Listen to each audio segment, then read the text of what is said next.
Bien, buenas tardes. Entonces, vamos a avanzar este tema de eritrocitosis. Creo que es un tema bastante importante, bastante pues de mucha, de mucho porcentaje y de mucha prevalencia e incidencia entonces en nuestro medio, debido entonces a las variaciones que se tienen en la saturación de oxígeno, debido a la alteración entonces de la presión barométrica y ello va a conllevar siempre a una hipoxia y por consiguiente a una eritrocitosis de tipo secundario. Entonces, este tema es bastante importante para todos ustedes. Nos vamos a referir, siempre vamos a partir, ¿por qué se produce la eritrocitosis? ¿No? Es una pregunta que nos hacemos y tenemos que partir siempre ¿de dónde? De la eritropoiesis.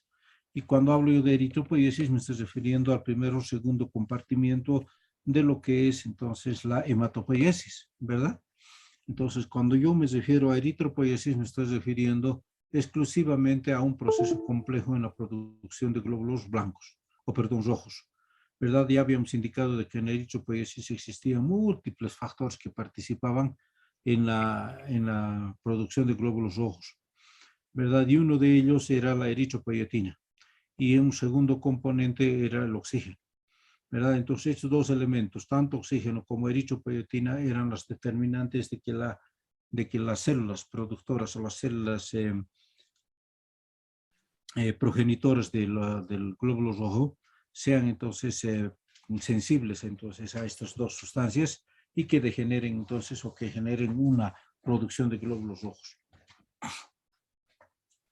Tenemos que al mismo tiempo que determinar de que la eritropoiesis y la eritrocitosis puede ser primaria y secundaria. Hablamos de una eritrocitosis primaria cuando existe un defecto primario del primer compartimiento. Vean ustedes, hay un defecto primario del primer compartimiento y lo que va a generarnos que una mutación del JAK2, es decir, de un gen JAK2, y lo que nos va a generar una policidemia, es decir, un incremento de las tres series, los leucocitos, los glóbulos rojos y las plaquetas. Y dentro de las secundarias tenemos un mecanismo externo que va a estar referida por la hipoxia a nivel pulmonar y cardíaca, lo que nos va a generar un incremento de la eritropoietina. Ambos procesos, tanto primario como secundario, nos va a generarnos entonces un incremento de lo que es los glóbulos rojos. Esto es a grandes rasgos entonces de la parte de la fisiopatología de la eritrocitosis. Tenemos que partir entonces, vean ustedes acá, tengo un consenso que es el consenso de Xining de China. Estamos hablando desde el 2004, casi más o menos estamos hablando de unos 18, 17 años, ¿verdad? En los cuales ya se habían establecido algunas reglas y algunos consensos, algunos cánones, entonces con respecto a la eritrocitosis. Y decía de que la eritrocitosis patológica de la altura debe ser denominada eritrocitosis excesiva, debido al incremento paulatino de los glóbulos rojos en nuestro organismo.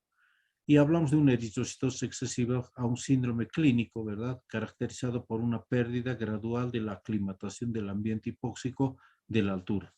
Entonces, cuando yo hablo de una eritrocitosis, tienen que pensar ustedes de que se está tratando de un cambio o de un trastorno de adaptación del organismo a los cambios o que se estén realizando en la presión barométrica del oxígeno, ya por una falta entonces de la presión barométrica o de la fuerza que esté llegando entonces la cantidad de oxígeno con la determinada fuerza al interior de las células o de los tejidos.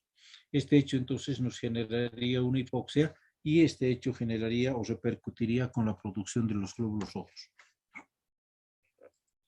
Entonces decimos de que este consenso de Xining nos da también algunas pautas en la clínica, es decir, las características clínicas en la signosintomatología del paciente, ¿no? Entonces nos está refiriendo de que el paciente puede presentar disnea, ¿verdad? Hay una dificultad para respiración, una inspiración profunda con expiración también entonces corta o eh, también prolongada. También hay trastornos o dificultad para dormir, hay cefalea, hay insomnio, hay dolor de cabeza, hay cefalea, ¿verdad? También se puede generar una cianosis debida y supeditada, pues entonces a esa hipoxia que se está generando. Hay dilatación de las venas de las manos y de los pies. Hay parestesias debido entonces a las hipoxias y trastornos, en verdad, del oxígeno hacia los tejidos. Hay cefalea y la hemoglobina y el hematocrito que también ya van a comenzando a modificarse. Este consenso de Shinning da puntajes entonces dependiendo de la cantidad de síntomas que se van a percibir, ¿verdad? Y damos un puntaje de 0 a 5 cuando está ausente esta sintomatología. Un puntaje de 6 a 10, y ahí clasificamos como una eritrocitosis leve, cuando existe entonces también una determinada cantidad de síntomas entonces en el paciente. Y un puntaje de 11 a 14 vamos a determinar de que es moderado, y un puntaje de 15 o mayores de 15 cuando ya es una eritrocitosis moderada, cuando ya el paciente presenta toda la sintomatología y el paciente comienza a desadaptarse, ¿verdad? Entonces, esas son las características de este consenso. Tenemos que partir también de lo que es la aclimatación. ¿Qué es la aclimatación? Entonces, vamos a partir diciendo de que la aclimatación es el cambio reversible, ¿verdad? Es decir, que cuando una persona viene del valle o del llano hacia la altura, tiene que adaptarse, ¿verdad? Haciendo de que el sistema cardiorrespiratorio comience a compensar todas las deficiencias que está percibiendo. Y una vez entonces de que el organismo se ha adaptado y este organismo o esta persona nuevamente tiene que volver hacia su lugar de origen, pues entonces el organismo nuevamente se adaptará a ese tipo de cambios que se está generando. Esas son las características fisiológicas y anatómicas que el organismo tiene para adaptarse entonces o para aclimatarse a esos cambios de presión barométrica o de saturación de oxígeno. Es un proceso fisiológico, ¿verdad?, que se va a desencadenar cuando se traslada el ser humano a un nivel bajo de la altura. Y son cambios considerados beneficiosos para la salud. Se va a caracterizar, dado entonces estos cambios o esta desaclimatación, ¿verdad? O esta falta de aclimatación o de desadaptación a la caída de la presión parcial del oxígeno, ¿verdad? A la presión del oxígeno en el transporte de oxígeno desde el aire ambiente hacia los tejidos, ¿vean? Entonces hay una caída, hay una falta entonces de transporte, porque no se olviden de que la concentración de oxígeno en el medio ambiente está con 21%, entonces no va a modificarse la cantidad de oxígeno en la atmósfera. Lo que sí se va a modificar es la presión barométrica con la que ese oxígeno debe llegar hacia las células desde afuera, es decir, desde el medio externo hacia el interior hasta las células, ¿verdad? Esa presión entonces se va modificando y genera entonces todos los cambios de hipoxia y genera entonces los cambios de eritrocitosis y los cambios anatomofuncionales del organismo. ¿Bien? Entonces, esas son las características. ¿Cómo va a responder entonces los sistemas corporales frente a la hipoxia que se está generando?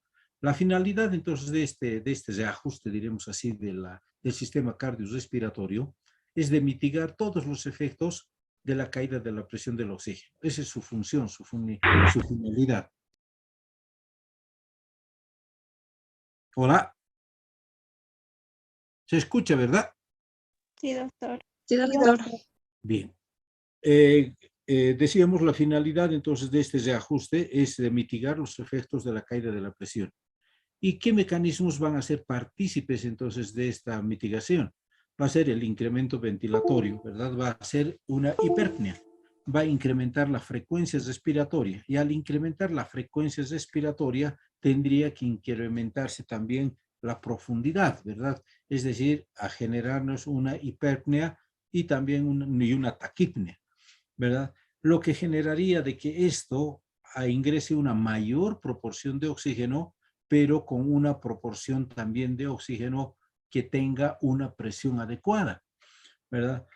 Debido entonces a qué? De que los quimiorreceptores periféricos y centrales que se encuentran entonces a nivel del cerebro va a percibir en la zona entonces de la respiración quimiotáctica, ¿verdad? Están esperando siempre esos receptores para que se generen entonces un estímulo y generen un incremento de la frecuencia y y de la profundidad de la respiración, ¿verdad? También hay cambios en el control bioquímico de la respiración, como hemos indicado, es decir, las alcalosis y las acidosis respiratorias nos van a generar entonces cierta modificación, ¿verdad? Y de que la hemoglobina participaba pues como un tampón, ¿verdad? Como una sustancia tampón para generar entonces esta parte entonces de la fisiopatología de la eritrocitosis, incrementando la frecuencia o alcalinizando o haciendo de que exista una mayor acidosis, tanto metabólica como respiratoria. Como nos estamos refiriendo al mecanismo respiratorio, necesariamente va a ser alcalosis y acidosis respiratoria. Y el incremento también de la concentración de la hemoglobina, que estábamos refiriendo como una sustancia tampón. En esta gráfica vean ustedes de que la presión del oxígeno a medida entonces en la altura va a comenzar a disminuir, haciendo de que el oxígeno en la parte ya en el habitante de la altura, la presión sea disminuida. Y hablamos de una eritrocitosis excesiva, cuando las personas que viven a grandes alturas, mayores de 3.000 metros sobre el nivel del mar, van a producir un incremento del número de glóbulos rojos debido a una respuesta fisiológica en condiciones de vida. La causa que produce este aumento va a ser la hipoxemia. No se olviden de que la hipoxemia va a ser la causa para generar una mayor cantidad, una mayor proporción de eritropoietina que va a actuar sobre la médula ósea, sobre los receptores de la médula ósea, ¿verdad? Generando entonces sustancias como son las citoquinas y la eritropoietina para actuar sobre la eritropoiesis y determinando un mayor incremento de glóbulos rojos. ¿Qué consideraciones generales tenemos que tomar en cuenta cuando hablamos de eritrocitosis? Tenemos que tomar en cuenta la atmósfera. Y la atmósfera no es nada más que una capa de gases, ¿verdad? De 960 hasta 1600 kilómetros de grosor. Todo ello va a depender de la composición y de la relación porcentual. No se olviden entonces de que tenemos nitrógeno, oxígeno, carbono, etcétera, en la atmósfera y también ciertos gases que van a determinar entonces la profundidad del grosor entonces de la atmósfera. Y la presión barométrica, ¿qué va a ser? A nivel del mar, ¿verdad? A nivel del mar va a ser 700 milímetros, 760 milímetros de mercurio. Y en La Paz va a estar situada, que está situada a 3.600, va a estar de 490 hasta 500 milímetros de mercurio. En el alto es mucho más bajo, ¿verdad? La presión barométrica del oxígeno y que es de 460 milímetros. Y nosotros en nuestro medio se va a bajar entonces incluso a 420 hasta 440 milímetros de mercurio, que va a determinarnos entonces una presión parcial de los gases de la atmósfera en disminución. Y la presión arterial del oxígeno es, para conocer la presión de un gas, se toma en cuenta la presión barométrica y el porcentaje de ese gas. Aquí tenemos entonces un ejemplo, vean ustedes, de que 700 milímetros de mercurio es igual a oxígeno que es de 21. Entonces las moléculas de oxígeno es de 21, ¿verdad? 20,93 que estamos redondeando 21. ¿Cuál es la presión parcial de oxígeno? La presión parcial de oxígeno es igual a 21, que estamos aquí, esta constante, dividido entre 100 por la presión barométrica, que es de 760.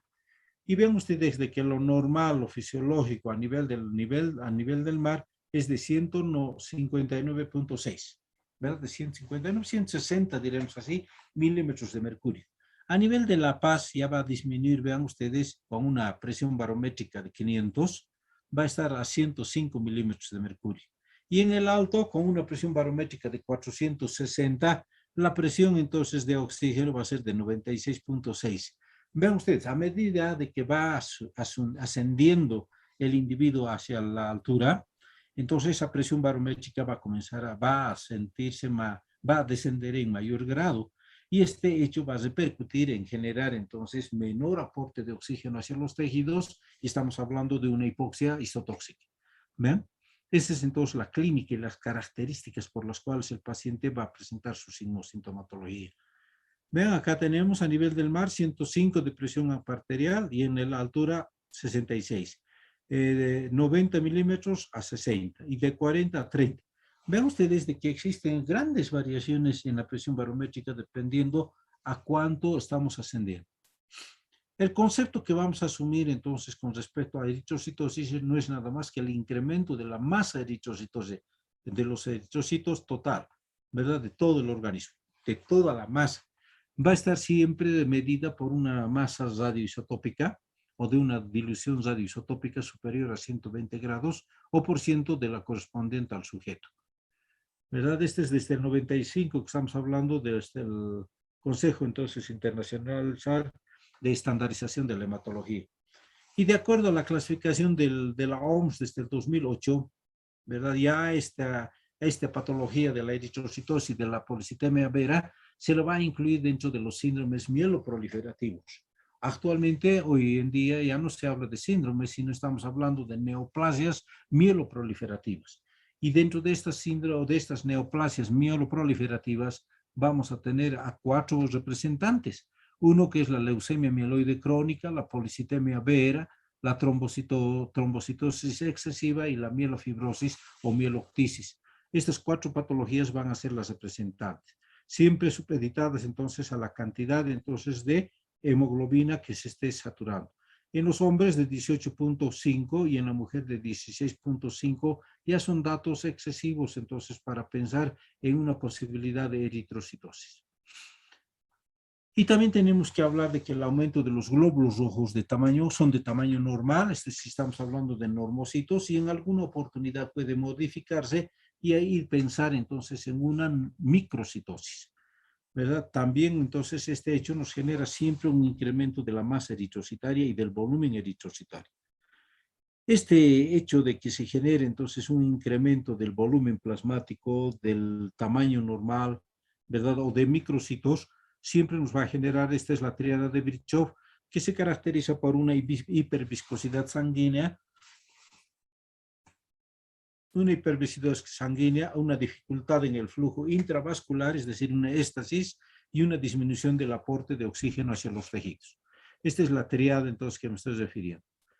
Y aquí tenemos que determinar de que los eritrocitos verdaderos, esto es una clasificación entre eritrocitos verdaderos, pseudoeritrocitosis, una eritrocitosis secundaria, y lo que nos interesa a nosotros es esta eritrocitosis secundaria, ¿verdad? Debida siempre a las modificaciones entonces de estos genes en su variedad, entonces B617EG y JAK2, ¿verdad? No dependiente del EPO o pueden ser entonces o de otro tipo de eventos o de estímulos fisiológicos de la eritropoiesis.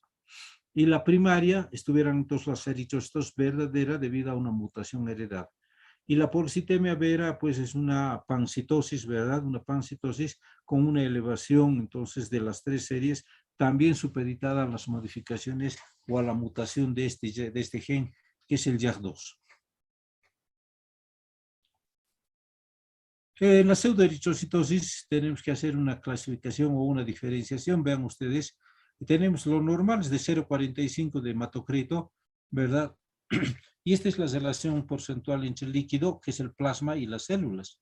En las microcitosis hay una mayor cantidad de células con una cantidad de líquido o de plasma normal.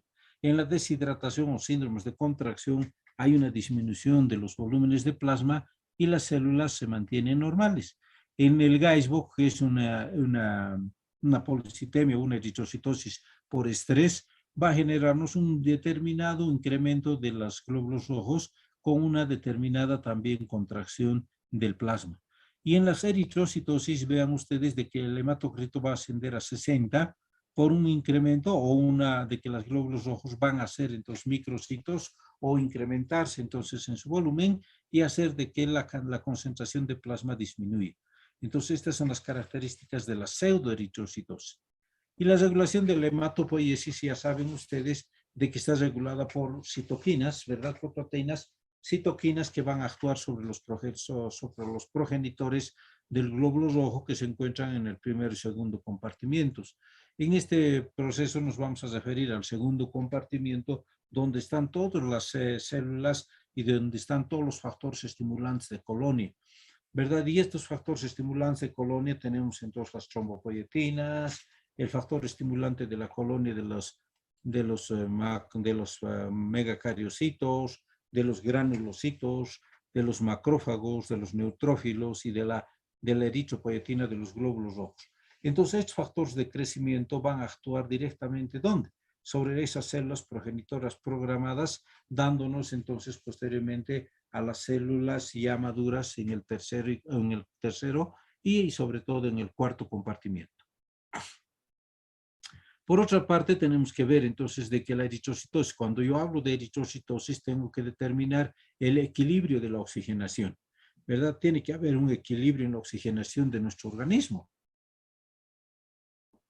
Y vean ustedes de que cuando disminuye el oxígeno, va a generar entonces una disminución o, ¿verdad?, de la hipoxia o del aporte de oxígeno y determina un incremento de la masa total de glóbulos rojos. Vean, esta es una gráfica entre la eritropoyetina y los glóbulos rojos.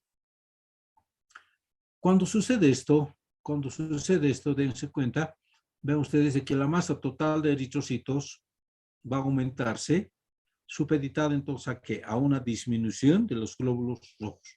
Cuando existe una disminución del oxígeno, de la presión barométrica del oxígeno, genera ¿qué?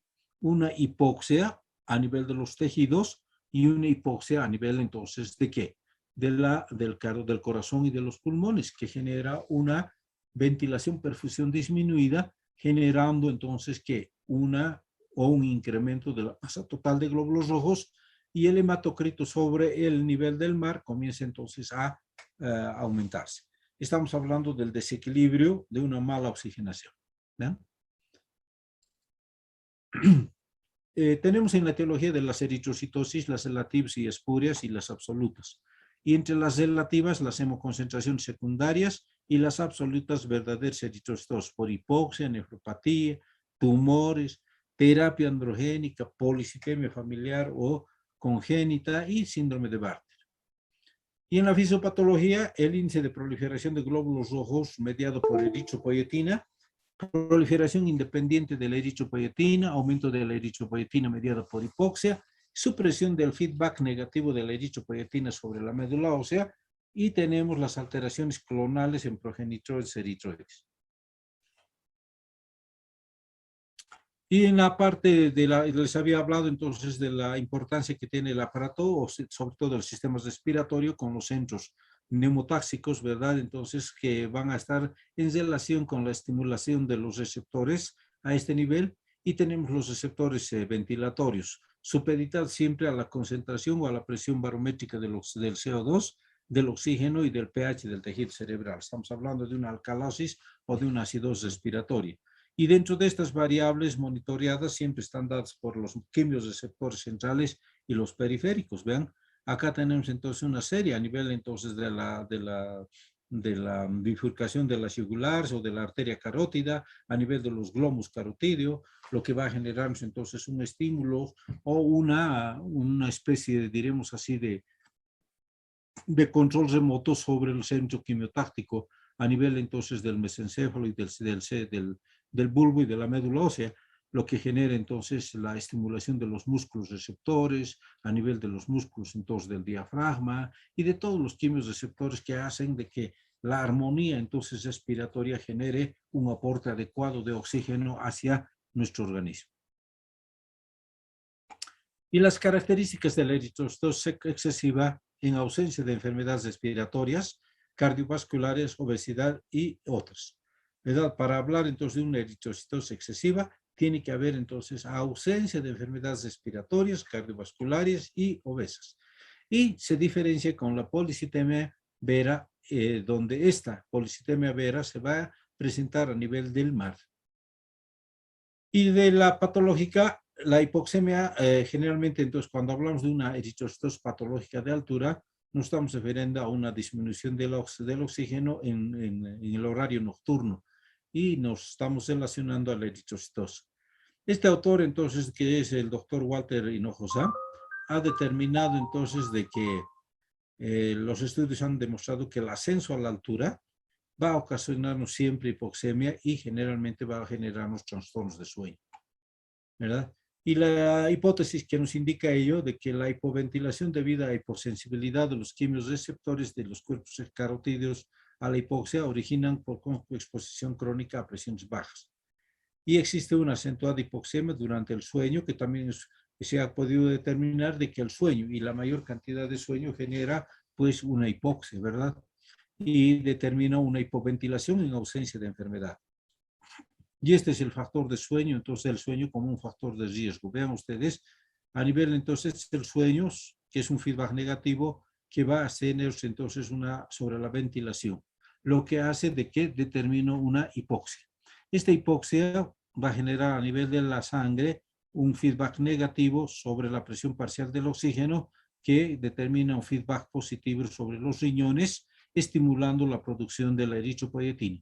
Esta eritropoyetina con un feedback positivo sobre la médula, determinando un incremento con un feedback positivo de la hemoglobina y de la que va a repercutir sobre la sangre. Y hacen entonces ese círculo, ¿verdad?, vicioso, que determina de que el sueño va a ser considerado como un factor de riesgo para la eritropoiesis, para la eritrocitosis, perdón. Y tenemos este otro autor, Villena y colaboradores del Instituto Boliviano de la Altura de La Paz, van a estudiar entonces a la ventilación y la saturación durante un sueño. Un grupo de 2 individuos nativos de la altura, todos presentaron respiración periódica, una baja de presión parcial de oxígeno y una desaturación del 80%, no despreciable cada 90 minutos, causa en apariencia son desencadenantes, dando una mayor liberación de eritropoyetina. Vean ustedes de que son estudios que se han realizado y ellos nos están indicando de que la hipoxia pues es la causa principal de generar este tipo de alteraciones. Y dentro de esos síntomas de la eritrocitosis de la altura, patológica de altura, ¿verdad?, tenemos la disnea, fatiga, cansancio, adinamia, cefalea, vértigos, tinnitus y epistaxis. Hay tinnitus y epistaxis, palpitaciones, hipersomnolencia, congestión, cianosis, uñas en vidrios de reloj. Estamos hablando de las